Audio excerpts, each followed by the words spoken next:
Hello geniuses, welcome to chemistry genius. তোমরা যারা SSC পরীক্ষার্থী 21 সালের, তাদের অ্যাসাইনমেন্ট চলছে। আমার মনে হয় তোমাদের অ্যাসাইনমেন্ট অনেকেই করে ফেলছো। আমার মোটেও ইচ্ছা ছিল না আসলে তোমাদের এই বিষয়ে ভিডিও বানাই, তবে কিছু কিছু জায়গায় তোমাদের এখনো পর্যন্ত এত কনফিউশন যে আমার মনে হলো যে আসলে তোমাদের এই কনফিউশন গুলো দূর করা দরকার। বিশেষ করে তোমাদের অ্যাসাইনমেন্ট 2 তে যে আয়নীকরণ শক্তির যে তুলনা, সেইখানে একটা কনফিউশন তোমাদের আছে। তারপরে তোমাদের পুরো অ্যাসাইনমেন্টটা আমার কাছে মনে হয়েছে যে ইলেকট্রন বিন্যাসের উপরেই। তো সেইখানে ইলেকট্রন বিন্যাস করতে গিয়ে কিছু জায়গায় উপশক্তি স্তর আর অরবিটালের মধ্যে তোমাদের একটা কনফিউশন লেগে গেছে। তো সেই জায়গাগুলোতে আমরা একটু আজকে ফোকাস করার চেষ্টা করব। তো আমরা একটু দেখি আসলে আমরা কি নিয়ে আলোচনা করতে চাই, আমাদের প্রশ্নগুলো কি ছিল। তোমাদের দুইটা অ্যাসাইনমেন্ট অনেকেই করে ফেলছো। তাও আমার মনে হয় যে আয়নীকরণ শক্তিতে যাদের স্টিল কনফিউশন আছে, তারা ভিডিওটা মনোযোগ দিয়ে দেখতে পারো, তোমাদের খুবই কাজে লাগবে। আমি একটু চেষ্টা করব ডিটেলসে এই বিষয়টা তোমাদের সাথে আলোচনা করার জন্য। চলো প্রশ্নগুলো একটু দেখি। হ্যাঁ,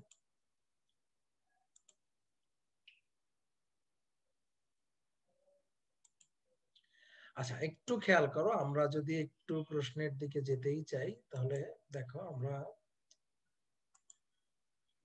তোমাদের আমি মূলত দ্বিতীয় অ্যাসাইনমেন্ট নিয়ে প্রথমত কথা বলতে চাই। কারণ হচ্ছে দেখো, তোমাদের দ্বিতীয় অ্যাসাইনমেন্টে লক্ষ্য করো, কিছু মৌল আছে, লিথিয়াম, বেরিলিয়াম, সোডিয়াম, ম্যাগনেসিয়াম। আমরা লক্ষ্য করতে পারি দেখো যে লিথিয়াম এবং বেরিলিয়াম এরা দ্বিতীয় পর্যায়ের, আবার সোডিয়াম এবং ম্যাগনেসিয়াম এরা হচ্ছে তৃতীয় পর্যায়ের মৌল। তো এদের মধ্যে তুলনা করতে বলা হয় যখন, তখন এখন প্রশ্ন জাগে তোমার, আসলে আমি কি এই চারটা মৌলের মধ্যে তুলনা করব, নাকি গ্রুপ ভিত্তিক তুলনা করব, নাকি পর্যায় ভিত্তিক?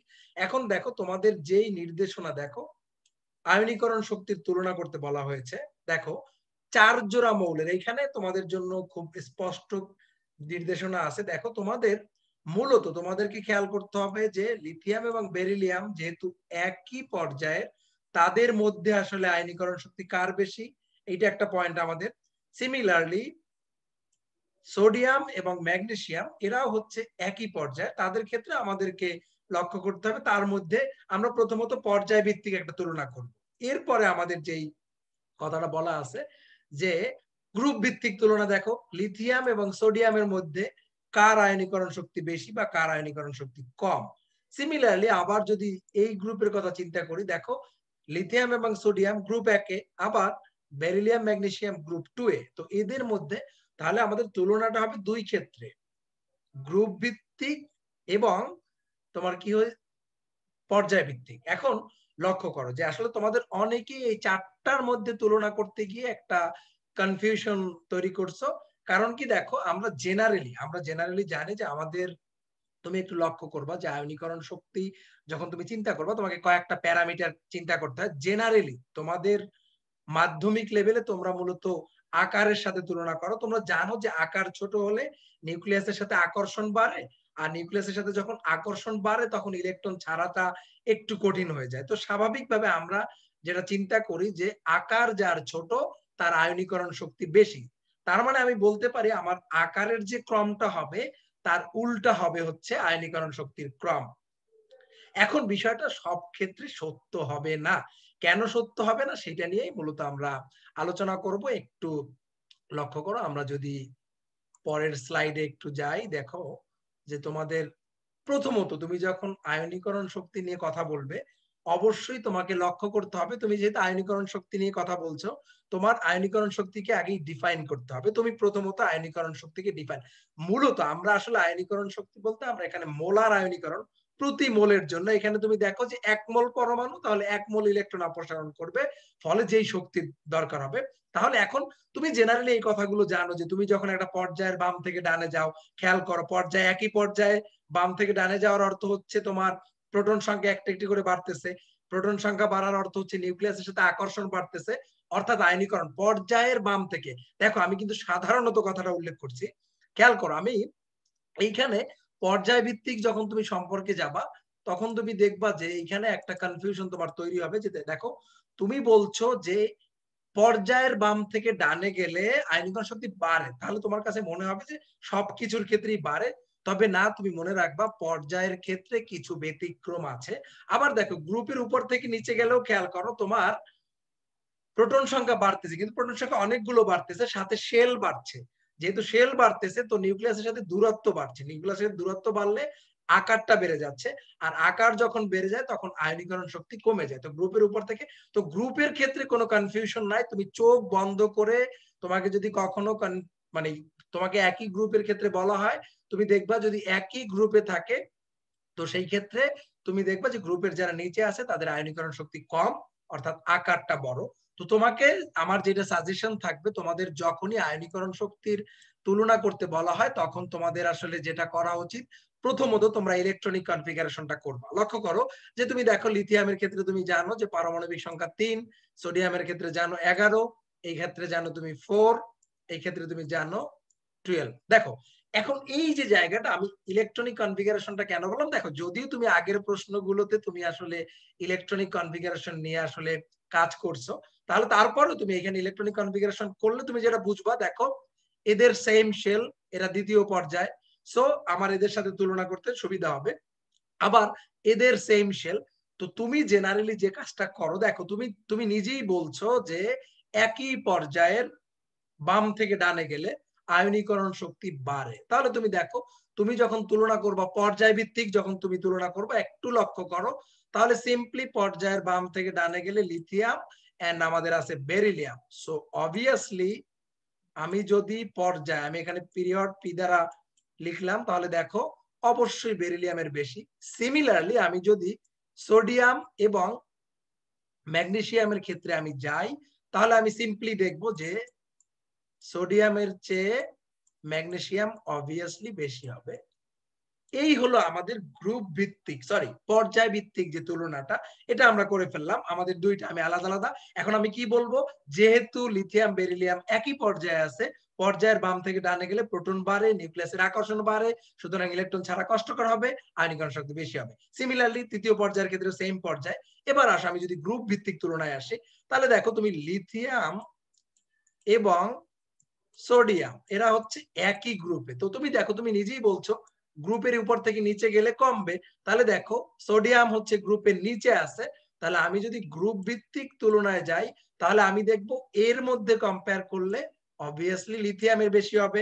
আবার যদি তুমি যাও বেরিলিয়াম ম্যাগনেসিয়ামের মধ্যে যদি তুমি তুলনা করো, দেখো বেরিলিয়াম এবং ম্যাগনেসিয়াম একই গ্রুপ, গ্রুপ 2 এ আছে, তাহলে তাদের ক্ষেত্রে দেখো আমি আগেই বলছি যে গ্রুপের উপর থেকে নিচে গেলে, দেখো কেন এটা হচ্ছে, গ্রুপের উপর থেকে নিচে গেলে শেল যুক্ত হচ্ছে, একটা করে স্তর যুক্ত হচ্ছে, যখন একটা করে স্তর যুক্ত হচ্ছে নিউক্লিয়াসের সাথে ডিসটেন্স বাড়ছে, তো যেহেতু ডিসটেন্স বাড়ছে আকর্ষণটা কমে যাচ্ছে, আকর্ষণ কমে যাওয়ার ফলে কি হচ্ছে, তুমি ইজিলি তুমি ইলেকট্রন রিমুভ করতে পারবা, রিলিজ করতে পারবা। এই হচ্ছে গিয়ে ব্যাপার। এখন এই জায়গাটাতে আমার মনে হয় তোমাদের কারো কোনো কনফিউশন নাই। তোমাদের কনফিউশনটা হচ্ছে, দেখো তুমি গ্রুপ ভিত্তিক তুলনা করো, পর্যায় ভিত্তিক তুলনা করো, আমি আবারও বলতেছি যে গ্রুপ ভিত্তিক কোনো ব্যতিক্রম নাই, কিন্তু পর্যায় ভিত্তিক যখন তুমি তুলনা করতে যাবে তখন কিছুটা ব্যতিক্রম আছে। এখন তুমি লক্ষ্য করো, তুমি যদি সিম্পলি তুমি যদি আকারের কথা চিন্তা করতা, দেখো এদের মধ্যে দেখো লিথিয়াম এবং আকার, যদি আমি একটু দেখো তোমাদের আকার নিয়ে কথা বলি, তো আকারের ক্ষেত্রে যদি আমরা একটু চিন্তা করি, দেখো যে আমি যদি আকার দেখি, লিথিয়াম এবং সোডিয়ামের মধ্যে সোডিয়াম বড়, বেরিলিয়াম ম্যাগনেসিয়ামের মধ্যে ম্যাগনেসিয়াম বড়, সোডিয়াম এবং ম্যাগনেসিয়ামের মধ্যে আলটিমেটলি সোডিয়াম বড়। তাহলে ফাইনালি আমি যদি দেখতে চাই, তাহলে আকারটা কার, sodium greater than magnesium and greater than lithium greater than beryllium. এই হচ্ছে আমার আকারের ক্রম। তো সেই হিসাবে তুমি সাধারণত, আমরা তোমাদের লেভেল পর্যন্ত যেটা বলি যে আকারের বিপরীত, আকারটাকে যদি উল্টায় দিই তাহলে আমি কি পাই, আয়োনাইজেশন এনার্জি বা আইই আয়নীকরণ শক্তি যদি আমি বলি, তাহলে দেখো সিম্পলি তোমার যেটা হওয়ার কথা আয়নীকরণ শক্তির ক্রমটা, beryllium is greater than lithium is greater than magnesium is greater than sodium, এটা হওয়া উচিত। বাট দিস ইজ অ্যাবসলিউটলি রং। কারণ তুমি যখন লিথিয়াম এবং ম্যাগনেসিয়ামের মধ্যে তুলনা করবা, দেখো লক্ষ্য করো, আসলে তুমি দেখো লিথিয়াম এবং ম্যাগনেসিয়াম লক্ষ্য করো এরা আলাদা পর্যায়ে আলাদা গ্রুপে, সো এদের জন্য তুলনা করা একটু তোমার জন্য কঠিন। তো সেই ক্ষেত্রে আসলে ঘটনাটা কি সেইটাই একটু আমরা আলোচনা করতে চাই। একটু লক্ষ্য করো, আমরা যদি একটু দেখি যে আসলে কেন এরকম হচ্ছে, আমার যে ক্রমটা আমি বললাম যে ভুল হচ্ছে, কেন ভুল হচ্ছে দেখো এইখানে তুমি যদি একটু লক্ষ্য করো, আমি তোমাদের পর্যায় 2 এবং পর্যায় 3 যে মৌলগুলো আছে এদের ক্ষেত্রে আমি আসলে চেষ্টা করেছি যে তোমাদের জন্য যে আয়নীকরণ শক্তি, দেখো আমি সবগুলো জায়গায় তোমাদের জন্য আয়নীকরণ শক্তি দেখো, আমরা সিম্পলি কি বলছি যে পর্যায়ের বাম থেকে ডানে গেলে লক্ষ্য করো যে আমি যখন পর্যায়ের বাম থেকে ডানে যাচ্ছি, আমি যাচ্ছি আমার আয়নীকরণ শক্তি বাড়ার কথা, এটা হচ্ছে আমাদের সিম্পল সেন্স, এটাই আমরা বলছি। কিন্তু তুমি লক্ষ্য করো তাহলে বেরিলিয়াম এবং বোরনের দিকে একটু দেখো, আমি রেড কালার করে রাখছি তোমাদের জন্য। দেখো এখানে তুমি বেরিলিয়াম আর বোরন, তাহলে স্বাভাবিক কার বেশি হওয়ার কথা? বোরনের বেশি হওয়ার কথা। কিন্তু দেখো এখানে কিন্তু বেরিলিয়ামের বেশি।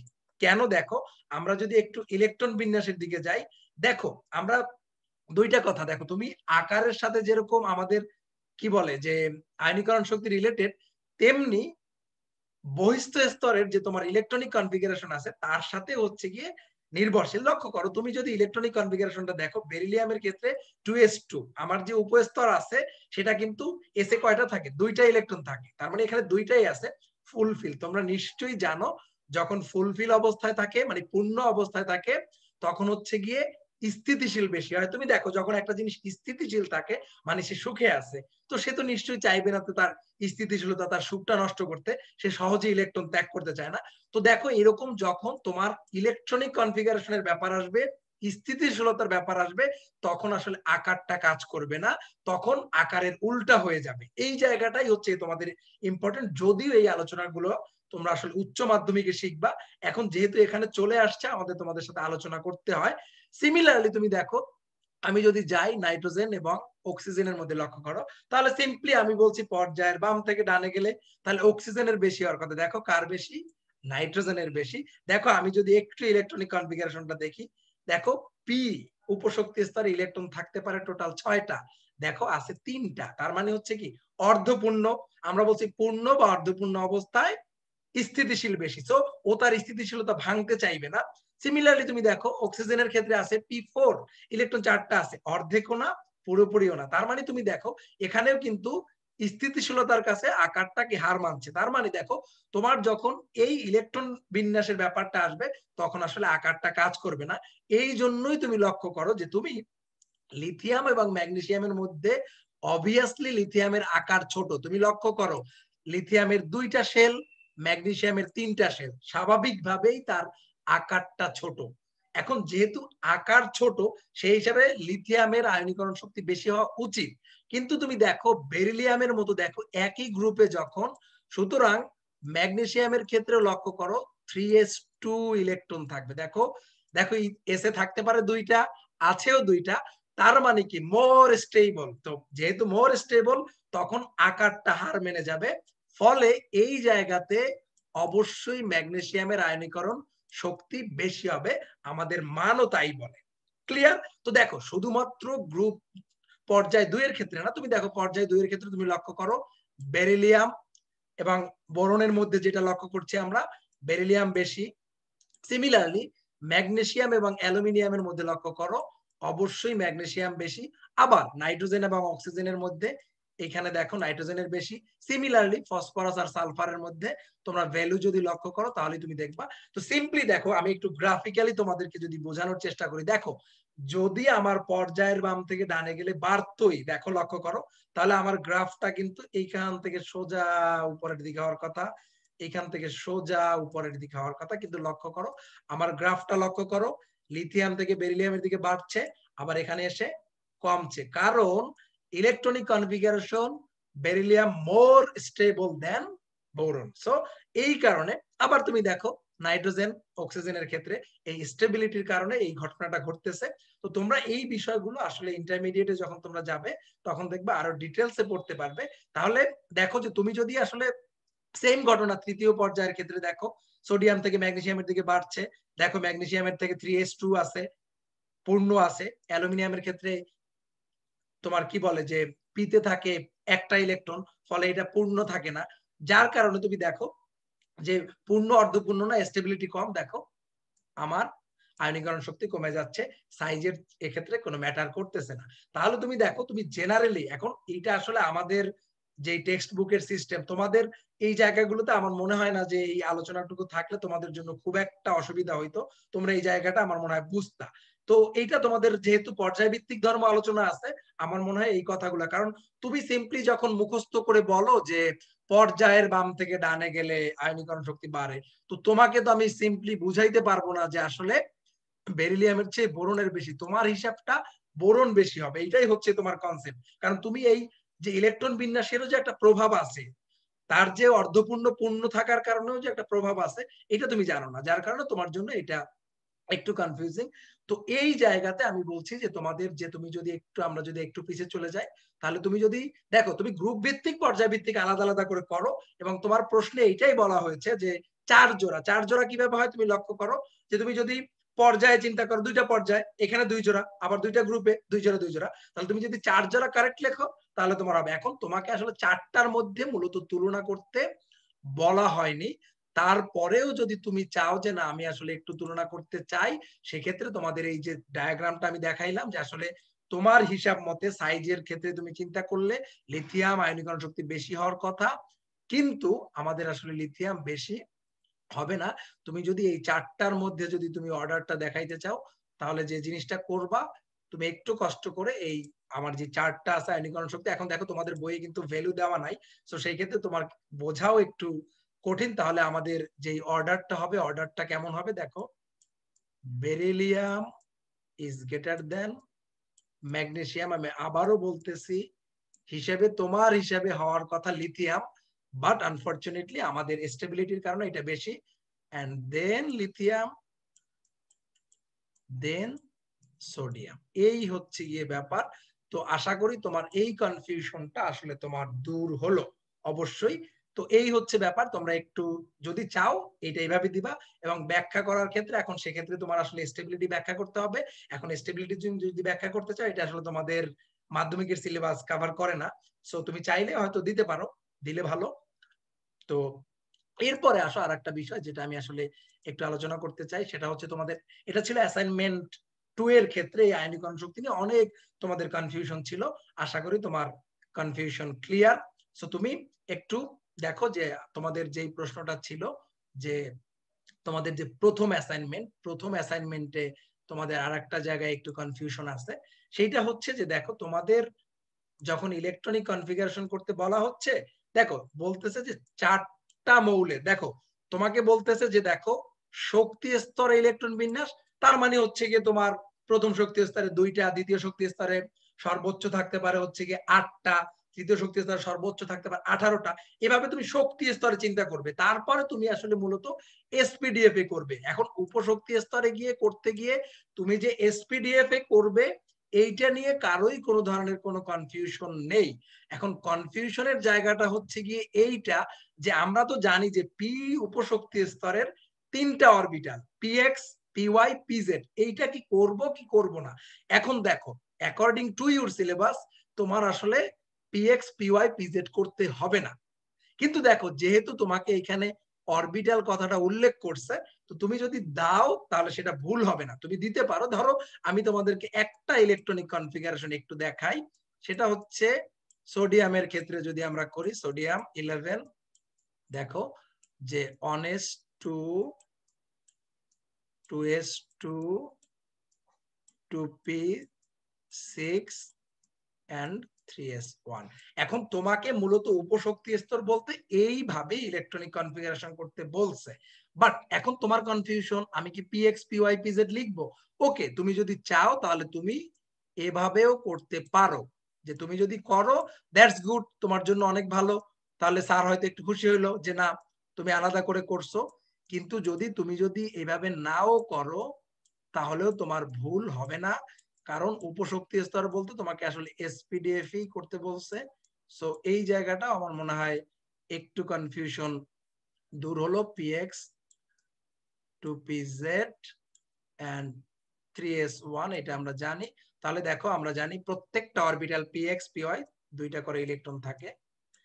এখন তুমি চাইলে px py pz এ করতে পারো, এন্ড তুমি যদি চাও যে শুধুমাত্র এসপিডিএফ দিয়ে করবে, তাতেও কোনো ধরনের কোনো ভুল নেই। So it's up to you, তুমি ভেঙে করবা। তাহলে দেখা গেছে যে তোমার কপারের ক্ষেত্রে যে আমরা জানি 3D আছে, 3D উপশক্তি স্তরের 5টা orbital X Y, Y Z, Z X, X square minus Y square, D Z square. So এইভাবেও তুমি চাইলে করতে পারো, এন্ড এটা তোমার ডিসিশন। আমার মনে হয় বাকি যে জিনিসগুলো আছে এই জিনিসগুলো তোমাদের আসলে কোনো ধরনের কোনো কনফিউশন থাকার কথা না। সো আমার মনে হয় আয়নীকরণ শক্তিটাতেই অনেকের একটু ঝামেলা ছিল। আমি তোমাদের জন্য লাস্টলি আবারও একটু চার্টটা যদি একটু দেখাই, দেখো তুমি এখানে যদি ভ্যালুগুলো লক্ষ্য করো তাহলেই তুমি খেয়াল করবা। আর তোমাদের জন্য একটা কথা, যে আকারের কথা তো তুমি চিন্তা করবা, তুমি যখন ইলেকট্রনিক কনফিগারেশন দেখবা তখন তুমি যদি দেখো যে শেষ উপশক্তি স্তর হাফ ফিল বা ফুল ফিল আছে, তখন কিন্তু আকারের চেয়েও তোমার হচ্ছে গিয়ে তোমার এই ইলেকট্রনিক কনফিগারেশনটা প্রায়োরিটি পাবে। সো এই হচ্ছে গিয়ে তোমাদের সাথে আমার আলোচনা। সবাইকে অনেক ধন্যবাদ। তোমাদের যদি এই আলোচনাটা ভালো লাগে, তোমরা চাইলে তোমাদের বন্ধুদের সাথে এই ভিডিওটা শেয়ার করতে পারো, ওরাও এখান থেকে আয়নীকরণ শক্তি সম্পর্কে জানলো। তো তোমার মনে রাখতে হবে, তোমাদের সব সময় জেনারেলি আকার প্রায়োরিটি পাবে, কিন্তু আকার প্রায়োরিটি পাওয়ার ক্ষেত্রে তুমি জাস্ট একটু খেয়াল করবা, সেক্ষেত্রে ইলেকট্রনিক কনফিগারেশন করার পরে তুমি যদি হাফ ফিল ফুল ফিলের ব্যাপারটা দেখো, তখন আকারটাকে আমরা ডিনাই করব, আমরা হচ্ছে কি ইলেকট্রনিক কনফিগারেশনের দিকে যাব। এই জন্যই দেখো আমি কিন্তু শুরুতে তোমাদের জন্য যেটা বলার চেষ্টা করছি, যে দেখো যে আমাদের 2টা প্যারামিটার, সেটা হচ্ছে কি দেখো যে আমার জেনারেলি আরো প্যারামিটার আছে, আমি তোমাদের সাথে পারমাণবিক আকার এবং হচ্ছে ইলেকট্রনিক কনফিগারেশন, ইলেকট্রন বিন্যাস, এই জিনিসগুলোর উপরে হচ্ছে কি আমার আয়নীকরণ শক্তিটা নির্ভর করছে। তো আমার মনে হয় তোমরা ক্রিস্টাল ক্লিয়ার। সবাইকে অসংখ্য ধন্যবাদ। কেমিস্ট্রি জিনিয়াসের সাথেই থাকো। আল্লাহ হাফেজ।